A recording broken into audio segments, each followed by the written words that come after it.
Hello friends, welcome to this third part of the chapter which is cost of production and concept of revenue, जो chapter number 5th है of standard 11 economics. हमने इस chapter के पहले दो parts में, in the previous two parts, we have already discussed that why we are studying this chapter and the two concepts, which is real cost and opportunity cost, and the problems which we are facing in computation of these two costs. In this chapter, we are going to see what is the actual thing, which is the actual cost which we are using in computation in the cost of production. So let's get started. Okay friends, so हमने देख लिया था real cost and opportunity cost. Real cost हमने इसके लिए use नहीं किया था क्योंकि उसमें सिर्फ पैसे ही नहीं इंक्लूड होते हैं, उसमें emotions, physical things, physical factors, psychological factors, fatigue, stress, tension, anxiety, environment पे कितना अफेक्ट कर रहा है, सोशली कितना अफेक्ट हो रहा है, ये सारी चीज़ें भी इंक्लूड होती थी जो कंप्यूट करना ईजी नहीं था. ठीक है. अपॉर्चुनिटी कॉस्ट में क्या था कि आप बेस्ट अल्टरनेट चूज़ कर रहे हो, तो जो आप सेकेंड बेस्ट अल्टरनेट आप जो जाने दे रहे हो, तो second best alternative which you are allowing to go, which you are allowing to lose, is your cost, right? So उसमें भी ऐसा था कि ऐसा पॉसिबल नहीं है कि हर फैक्टर ऑफ प्रोडक्शन के अल्टरनेटिव यूजेस हो, राइट? ऐसा भी हो सकता है कि कोई फैक्टर ऑफ प्रोडक्शन सिर्फ एक ही वे में यूज़ हो सकता है, या उसका सिर्फ एक मात्र स्पेसिफिक यूज़ ही है, उसको और कुछ काम आता ही नहीं है. उसके लिए हमने वो चीज़ नहीं देखी, इसके लिए हमने वो कंसेप्ट को छोड़ दिया कॉस्ट ऑफ प्रोडक्शन कंप्यूट करने के लिए रियलिटी में. अब रियलिटी हम लोग कंसेप्ट यूज़ कर रहे हैं. In reality we are looking at the monetary cost concept in the computation of cost of production. Monetary cost concept exactly क्या होता है? Producers are having the objective of maximum profit, reduces goods at low cost and tries to maximize the profit from the income by the selling of product. The cost of production in terms of money is known as monetary cost. अब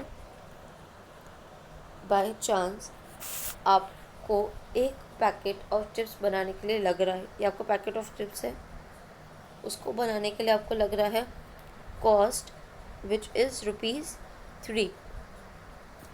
material का cost हो गया ₹2, labour का cost हो गया 0.5, फिर जो आप इन्वेस्टमेंट लेके आए हो उसका इंटरेस्ट हो गया 0.5. सो इन सारे के सारे कॉस्ट को इंक्लूड करके जो आपको कॉस्ट आ रहा है which is ₹3, which is in terms of money, that is known as monetary cost. अब आपको एक पैकेट बनाने के लिए रुपीज़ लग रहे हैं 3. ठीक है. अगर आप आप 100 पैकेट्स बनाओगे तो आपको कितना कॉस्ट लगेगा? ₹300, which is 100 multiplied by 3. So that is the monetary cost of producing the 100 packets. Simple. This is why this concept is really simple to calculate कि भाई जितना भी एक्सपेंस हो रहा है उसको बस एड ऑन कर दो और उस एक्सपेंस को करके हमें कितना प्रोडक्शन मिल रहा है, that is your monetary cost. कि भाई अगर 100 पैकेट बनाने के लिए हमें 300 का कॉस्ट लग रहा है, so the monetary cost of producing 100 packets is ₹300. This is how the concept works. Clear? अब इस कंसेप्ट में हमारे पास है दो टाइप की कॉस्ट. ठीक है. Which is short run production cost and long run production cost. Now the short run production cost is further bifurcated into fixed cost and variable cost.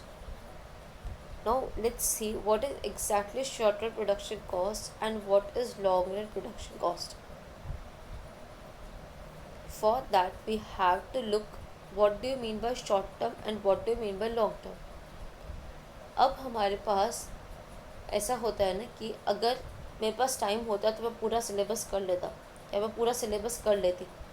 अभी तो सिर्फ मेरे पास सिर्फ एक ही रात है एग्ज़ाम से पहले, तो मैंने सिर्फ इम्पोर्टेंस ही पढ़ ली, है ना। अगर आपके पास ज़्यादा टाइम है कोई भी चीज़ को करने के लिए, तो आप वो चीज़ कर सकते हो, और वही चीज़ नहीं, आप सारी की सारी चीज़ें कर सकते हो उसमें। अगर आपने स्टार्टिंग से अगर पढ़ना चालू कर लिया होता, तो आपके पास पूरा 1 महीना होता है एग्ज़ाम से पहले, या पूरा 10 to 15 डेज़ होते हैं एग्ज़ाम से पहले। तो उसमें आप टेक्स्ट बुक भी रीड कर लेते, उसमें आप डाइजेस्ट भी अच्छे से देख लेते, उसमें आप सारी वीडियोस भी गो थ्रू कर लेते, उसमें आप इम्पोर्टेंट नोट्स भी खुद के बना लेते, राइट, एंड आप रिविजन भी कर लेते। सो that is your long term thing, जिसमें आप बहुत सारी चीज़ें चेंज कर सकते हो अपनी लाइफ में। बट शॉर्ट टर्म है, आपके पास सिर्फ एक ही रात का टाइम है, सो उसमें आप बहुत सारी चीज़ें नहीं कर सकते हो। आप कुछ चीज़ें छोड़ सकते हो विच इज़ वेरिएबल, जो आप चेंज कर सकते हो, और कुछ चीज़ें ऐसी है कि आपने कम पढ़ी, आपने ज़्यादा ध्यान नहीं दिया उन टॉपिक्स पे, सो दैट इज़ शॉर्ट टर्म, जिसमें आप सारी चीज़ें नहीं कर पाए। आपके पास कुछ चीज़ें तो कांस्टेंट थी कि भाई मुझे इम्पोर्टेंस तो करनी ही है, ये तो मुझे फिक्स है ही भाई कि करने ही पड़ेंगे, so that was fixed. But कुछ चीज़ें वेरिएबल थी कि आपने कुछ चीज़ें छोड़ दी, कुछ चीज़ें आपने कम पढ़ी, कुछ चीज़ें से ऊपर ऊपर से घुमा ली, है ना। आपने जो वीडियोस थी वो डबल स्पीड पे करके देख ली जल्दी से कि मैं सिर्फ नोट्स पढ़ लूँ, है ना। So the time in which the things are variable, कुछ थिंग्स हमारे पास वेरिएबल हो रही है, दैट इज़ शॉर्ट टर्म। और जो टाइम हमारे पास बहुत ज़्यादा होता है कि आप कुछ भी कर सकते हो, जिसमें आप कुछ भी चीज़ों को यहाँ से वहाँ कर सकते हो, जिसमें सारी की सारी चीज़ें वेरिएबल होती हैं, ठीक है, that is long term. For example, आज आपके पास सिर्फ एक ही महीना है, आपको रिजल्ट दिखाना है फैक्ट्री का, you are a manager, you have, or else you are a owner of the business, or else you are the owner of the factory। अब आपको ऊपर से ऑर्डर्स आ रहे हैं, या तो आपके पास खुद को ऐसा लग रहा है कि भाई मेरे पास तो सेलिंग नहीं हो रही है और मेरे पास सिर्फ एक ही महीना है, आपको कुछ ना कुछ चेंजेस तो लाने पड़ेंगे ना। अब आप क्या कर सकते हो, आप उस 1 मंथ में, सॉरी, आप उस 1 मंथ में कौन सी चीज़ें कर सकते हो, आप उस 1 मंथ में क्या क्या चीज़ें कर सकते हो। आप उस 1 मंथ में सिर्फ अपने वर्कर्स को मोटिवेट कर सकते हो कि वो ज़्यादा आउटपुट दें। आप अपने जितने भी परचेज डिपार्टमेंट है, जो भी परचेज डिपार्टमेंट में काम करते हैं, आप उसको बोल सकते हो कि भाई थोड़ा कम में माल ले।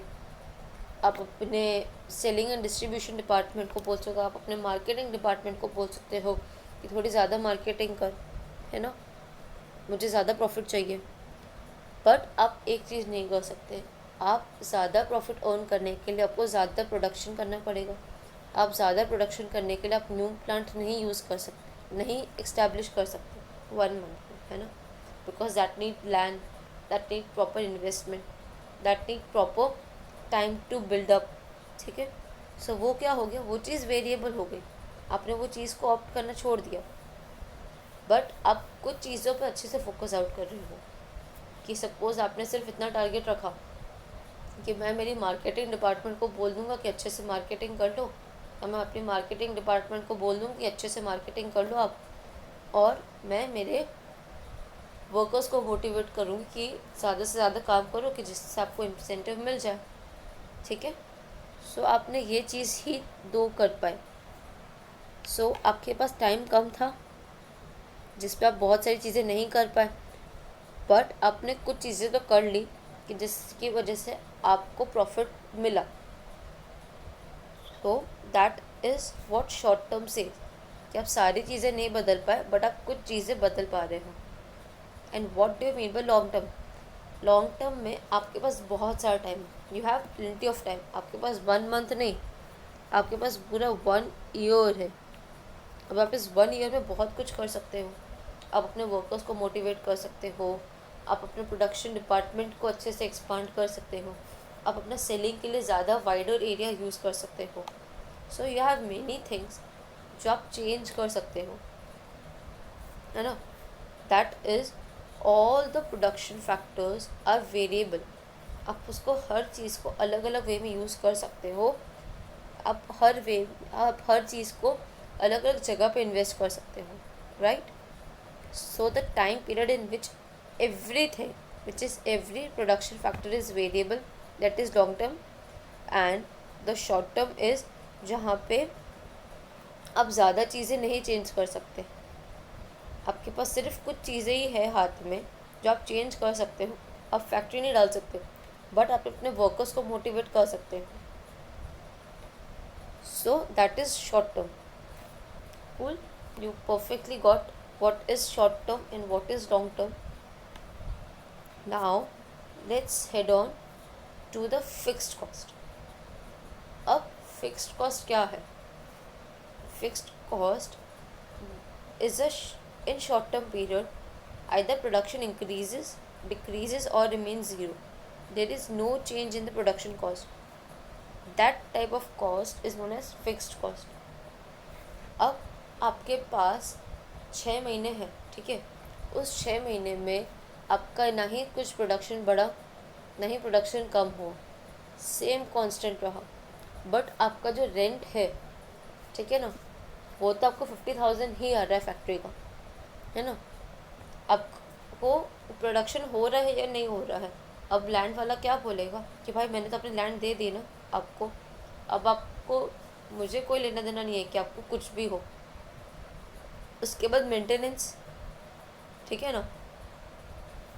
अगर आप एक बिल्डिंग में रहते हो, अगर बाई चांस आपने लैंड ली पूरी की पूरी, उसमें आपको मेंटेनेंस भी देना पड़ रहा है क्योंकि उसमें उस बेल्ट में बहुत सारी फैक्ट्रीज है. तो उस बेल्ट को प्रॉपरली बिल्ड करने के लिए वहाँ पे एक ऑर्गेनाइजेशन बनी है और जो आपसे मेंटेनेंस भी ले रही है. अब ऑर्गेनाइजेशन को और आपके ओनर को कोई लेना देना नहीं है कि आपकी सेलिंग हो रही है, आपका प्रोडक्शन ज़ीरो है, आपका प्रोडक्शन बहुत एक्सेस है, कुछ लेना देना नहीं है. उनको तो रेंट और मेंटेनेंस से मतलब ही है. तो अगर आपका प्रोडक्शन ज़ीरो है या आपका प्रोडक्शन 100 है, फुल कैपेसिटी पे है, ये कॉस्ट तो फिक्स ही रहने वाली है थोड़े टाइम तक. अब आपका प्रोडक्शन बहुत ज़्यादा हो रहा है कुछ 6-7 महीने बाद. So what you will do is you will hire another plot. So जिसकी वजह से आपका प्रोडक्शन एंड इंक्रीज़ तो होगा, जिसकी वजह से आपका रेंट एंड आपका मेंटेनेंस भी इंक्रीज़ हो जाएगा. So that changes the amount of your fixed cost. But ऐसा भी हो सकता है कि उस 6 मंथ्स में आपका प्रोडक्शन बहुत कम हो गया, है ना, जिसकी वजह से आपको एक एरिया का सेक्शन बंद करना पड़ा. तो आपको क्या हो गया, आपका रेंट भी कम हो गया, आपका मेंटेनेंस कॉस्ट भी कम हो गया. बट आपको 6 महीने का तो उसको कॉन्ट्रैक्ट किया हुआ था कि आपको 6 महीने तो इतना लैंड भाड़े पे लेना ही पड़ेगा मिनिमम 6 महीने. सो उस 6 महीने के लिए, उस शॉर्ट टर्म पीरियड के लिए 6 महीने के ना ही आपका कॉस्ट बढ़ा ना ही आपका कॉस्ट कम हुआ, भले आपका प्रोडक्शन ज़ीरो हो या आपका प्रोडक्शन फुल पेस पे हो, ठीक है. So the cost which was unaffected by your production for some period of time is known as fixed cost. Okay. अब हम इसको आगे ग्राफ में देखते हैं जिससे आपको ज़्यादा क्लियर हो जाए कि what exactly means your fixed cost. अब फिक्स्ड कॉस्ट का एक और एग्जांपल है कि आपका मैनेजर, ठीक है ना. अब मैनेजर की सैलरी तो आपको देनी ही पड़ रही है, वो आपका परमानेंट है. House tax, property tax, licence fees, ये सारी चीज़ें हैं. आपने बाहर से पैसा उठाया है तो आपको उस पर इंटरेस्ट भी देना पड़ रहा है. आपने मशीन का इंश्योरेंस करा के रखा हुआ है, आपको इंश्योरेंस का प्रीमियम भी देना पड़ रहा है. भले ही आपका प्रोडक्शन 100% कैपेसिटी पे हो, 50% कैपेसिटी पे हो रहा है, ज़ीरो हो रहा है, उन ये सारे जो भी चीज़ें हैं उनको कोई लेना देना नहीं है. उनको तो अपना रेंट से मतलब है, अपने मेंटेनेंस से मतलब है, अपनी सैलरी से मतलब है, अपने इंटरेस्ट से मतलब है, अपनी लाइसेंस फीस से मतलब है और गवर्नमेंट को अपने टैक्स से मतलब है, ठीक है. वो चीज़ तो हो ही रही है, उसको कोई भी लेना देना नहीं है आपके प्रोडक्शन के क्वांटम पे. सो that is your fixed cost. Now let us see with a proper graph presentation. Now the graph says कि आपका आउटपुट ज़ीरो है, बट आपका रेंट है, आपका सैलरी है, प्रॉपर एक स्टाफ को देनी ही पड़ेगी आपको, उसके बिना आपका कोई काम नहीं चलने वाला है। इंश्योरेंस है फैक्ट्री की मशीनरीज़ का, इंटरेस्ट है जो आपने बाहर से कैपिटल उठाया है, उन सबका मिला के 100 है, ठीक है ना। भले आपको प्रोडक्शन ज़ीरो, आपको उसको तो देना ही पड़ रहा है। उसके बाद आपका धीरे धीरे प्रोडक्शन बढ़ा, यूनिट्स ऑफ आउटपुट इंक्रीज हुआ, 10 यूनिट्स पे गया, तभी भी आपको 100 ही देना पड़ेगा। इंक्रीज होकर 20 आया, still you have to pay only 100 rupees. Then it increase to 30 units, you have to pay only 100 rupees. Then it increased to 40 rupees, still you have to pay only 100 rupees. Then it increased to 50 units, still you have to pay only 100 rupees as your fixed cost. Now it doesn't matter your production is 50 units or your production is 0 units or your production is 30 units, you still have to pay 100 rupees as your fixed cost. This is the proper concept of fixed cost, which says उसको लेना देना नहीं है, it have nothing to do with your output, it just कि ये चीज़ होने ही वाली है, this cheese is permanent, this cheese is fixed, आपको इतना एक्सपेंस तो होने ही वाला, आप कुछ भी करो. So that is your fixed cost. Now we will end the session over here, and in the next session we will see what exactly is variable cost, total cost and other concepts of cost. So stay connected for the more concept and more videos. Thank you.